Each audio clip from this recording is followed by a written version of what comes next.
પાટણથી સમાચાર આવી રહ્યા છે। કોંગ્રેસમાં આંતરિક વિખવાદ વકર્યો છે। જિલ્લા એસસી વિભાગના મહિલા ચેરમેન જયાબેન શાહે ગંભીર આક્ષેપો લગાવ્યા છે। મહત્વની વાત છે, એમએલએ કિરીટ પટેલ સામે આક્ષેપ કરતો વિડીયો વાયરલ થતા ચકચાર મચી છે। કિરીટ પટેલે સંગઠનની કામગીરીમાં મદદ કરવા અને મીટિંગમાં આવવાની ના પાડ્યાના આક્ષેપો કરવામાં આવ્યા છે।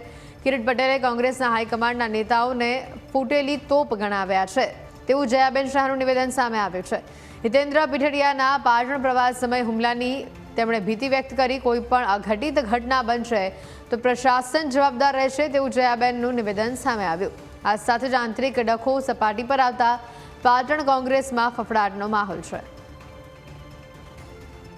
કિરીટભાઈએ મને ઉશ્કેરાઈને એવું કહ્યું કે હું આપણે કોઈ પણ મદદ કરવાનો નથી, કોઈ નામ આપવાનો નથી અને મદદ પણ નહીં કરું, સાથે સાથે કોઈ મીટિંગમાં પણ નહીં આવું। ત્યારે મેં એમ કહ્યું કે સાહેબ આવું કેમ આપણે કહી રહ્યા છો? કદાચ હોઈ શકે કોંગ્રેસની અંદર કોઈ વ્યક્તિ સાથે તમારા મતભેદ થઈ હોય, પરંતુ મતભેદ તો ના જ રખાય। ત્યારે કિરીટભાઈએ મને ઉશ્કેરાઈને એવી ગેરબંધારણીય ભાષામાં એવી વાત કરી કે ઉપરના જે વ્યક્તિઓ છે એ ઉપરની બધી ફૂટેલી ટોપો છે અને એમાં પણ આ તમારા હિતેન્દ્ર પીઠડિયા એ ફૂટેલી ટોપ છે। ગઈ વખતે તો મેં એને જતો કર્યો હતો કે પાટણ આવી ત્યારે, પણ હવે પાટણની અંદર કોઈ પણ મિટિંગની અંદર એ હાજરી આપશે તો હું એને મારીશ।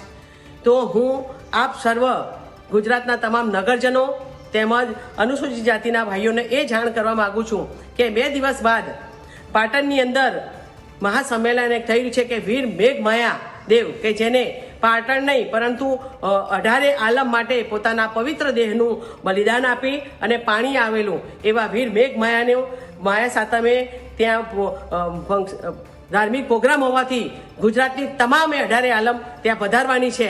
સાથે સાથે પ્રશાસનને પણ એ જાણ કરું છું કે આ પ્રોગ્રામની અંદર ધાર્મિક પ્રોગ્રામ છે એની અંદર આ બંને મહાનુભાવો પધારવાના હોય અને જો કોઈ પણ કાકરીચારો થશે અથવા તો કોઈ પણ અનિચ્છનીય બનાવ બનશે તો એ પ્રશાસને જોવાની જરૂર છે।